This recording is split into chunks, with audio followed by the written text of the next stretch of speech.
So this video is an all-in-one guide for non-Koreans to apply for GKS or KGSP. Let's get started. The Global Korea Scholarship GKS, previously known as the Korean Government Scholarship Program or KGSP, is a fantastic opportunity for students worldwide to study in South Korea on a full scholarship. The scholarship offers a unique chance to experience Korean culture, gain world-class education, and build a global network. This comprehensive guide will walk you through the entire application process for the GKS or KGSP application this year or for the upcoming years, and I'll try to include as much information from my research as possible. So first of all, what exactly is GKS or KGSP? Let us first start by understanding it. It is basically a government scholarship that aims to provide international students with opportunities to conduct advanced studies in undergraduate or graduate programs at higher educational institutions in Korea. For example, universities or maybe some research institutions. And this lucrative scholarship offers so many benefits to your students all around the world. Just have a look at it. It's amazing. Okay, first of all, the tuition. So this gives you a full coverage for the tuition for the entire program duration, be it bachelor's or master's or your doctoral degree. It's gonna cover the tuition fee for the entire program. Secondly, you also get a monthly stipend. So they are not just paying your fee, but also they are giving you some extra pocket money or a monthly stipend, which is 900,000 Korean won for undergraduates and 1 million Korean won for graduates. And it will also provide you with the airfare. So they give you a round-trip economic class ticket, which can be used to go to Korea and then coming back from Korea to your home country.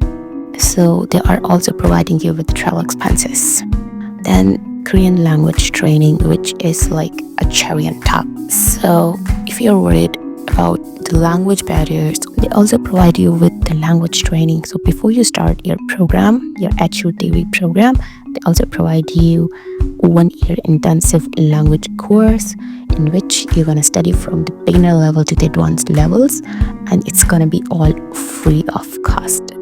So they're not only giving you tuition fees and airfare and monthly stipend, but they are also providing you with the language training, which you will be needing very badly while being a student in the degree program. Next comes up the medical insurance.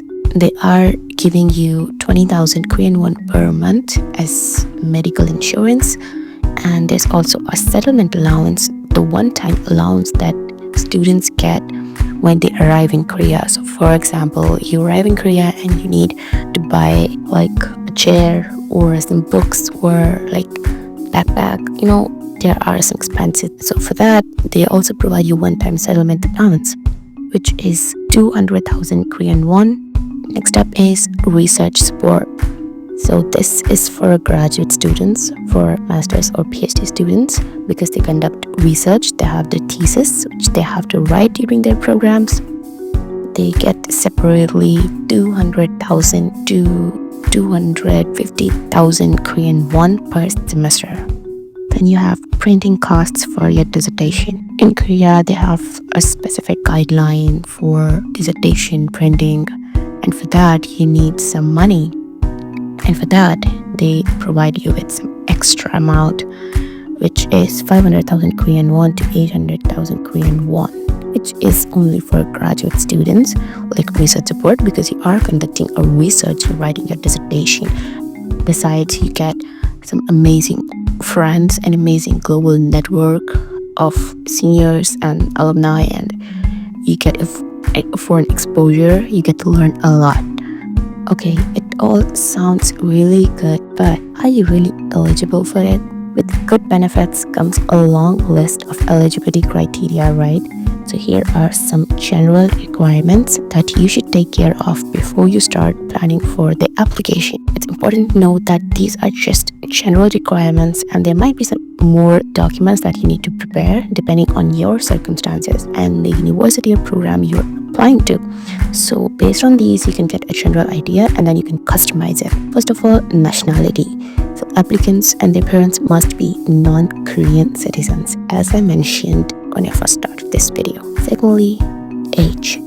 Undergraduates must be under 25 years of age and graduates under 40 years of age. Then comes health. So applicants must be in good health and there might be some documents required for it. For example, health reports that you need to submit. And then comes education. It's just like any other program you apply for. You must have completed or be expected to complete a degree equivalent to a Korean high school diploma for undergraduates or a bachelor's or master's degree for graduates. And academic records must have a cumulative GPA of at least 80% or be within the top 20% of their class.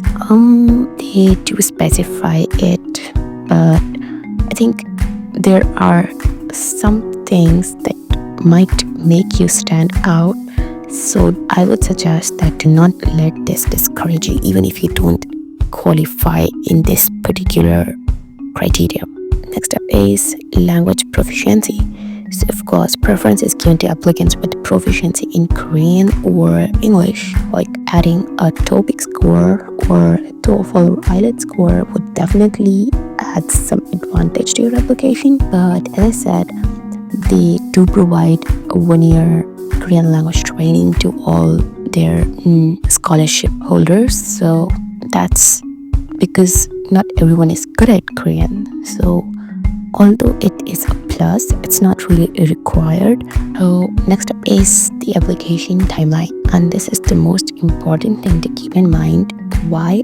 Because you have to be sure that you are preparing your documents and everything at the right time. For that, make sure you keep checking the official websites for any announcements. Still, this is a typical timeline for the same. So announcement is basically in August or September, and that application period is from September to October, and document review is from October to November, and interviews are in November to December, and the final selection is in January, and result announcement will be in January or February, and then you'll depart to Korea in February or March. And this is just for the spring cycle, but those who are applying for the fall cycle, there is a separate timing for the application. For that, this is the timeline. There's a lot more information to it, like the application timeline, application procedure, and step-by-step guide for each and every procedure that the application has. And that I'm going to cover in the next video, so stay tuned.